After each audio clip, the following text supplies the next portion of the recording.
On the 13th of November 2021, reports of a scandal leaked out of the Defence Forces mission area in South Lebanon, taking the form of screenshot messages. The messages mention a criminal act of molestation which was allegedly perpetrated by a well-respected male soldier and performed on a more senior soldier who also happens to be male while he was sleeping and intoxicated. I have made every attempt to confirm the truth of the information received, and I will attempt to be as sensitive as possible in discussing my views. I am highlighting this issue publicly as I, and indeed others, are greatly concerned that a calculated attempt to cover up this scandal will only serve to bring the Defence Forces into disrepute and indeed send a message to serving members that their protection is secondary to the image of the organisation. I will begin by highlighting the issue and the problems posed to the Defence Forces because of its nature. I also wish to apologise for the vagueness of the information you are about to hear, as it is necessary until a full investigation has taken place. The issue is this: 2 members of the Defence Forces have allegedly been involved in an act of sexual assault, with one being the victim and one being the perpetrator. Under normal circumstances, the accused would be segregated immediately, statements taken, and would find themselves in front of the relevant officers and specialists for an in-depth investigation. And should the accused be found guilty of such a heinous crime, the Defence Forces would throw the perpetrator to the wolves, and rightly so. It would also be normal for the media to be informed of such a case, its progress, and indeed the outcome. But what makes this particular case more sensitive is the position held by the alleged perpetrator and the history this person has as a celebrated member of the organisation. To make matters worse, the soldier involved has an appointment within the Defence Forces that places trust at the centre of its ethos, indeed a great position of privilege and power. But there is much more to this story involving the alleged perpetrator, and indeed people like retired Chief of Staff Vice Admiral Mark Mellett, who I consider to be the most self-serving and divisive officer to ever wear a uniform. But I cannot expand on this story in order to protect myself from any criminality.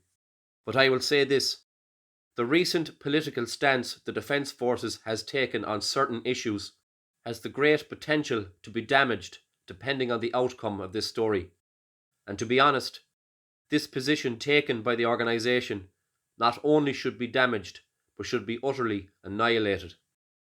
But needless to say, any story involving sexual misconduct reaching the public would put the Defence Forces at the centre of yet another scandal, and only several weeks after the so-called Women of Honour made public their plight. The Chief of Staff has made several promises in recent weeks due to the fallout suffered by the claims made by the Women of Honour, and I suspect that he may feel rather uncomfortable with the more current allegations. It must also be said that Clancy has played his own part alongside Mellett in the past in supporting the inappropriate political positions taken by the Defence Forces.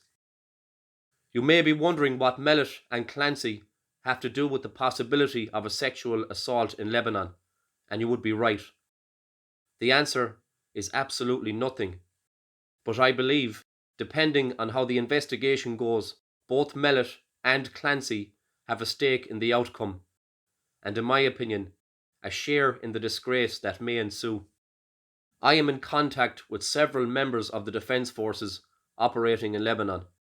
There is a great feeling of unease in the mission area due to this event, and I am led to believe that certain activities taking place behind the scenes, which come in the form of consoling the alleged perpetrator, have left a number of soldiers in camp feeling disillusioned and, moreover, unsafe. I suspect that if the alleged assault were to involve a man attacking a woman, the treatment of such a person would be less friendly, but I will let you reach your own conclusions in that regard.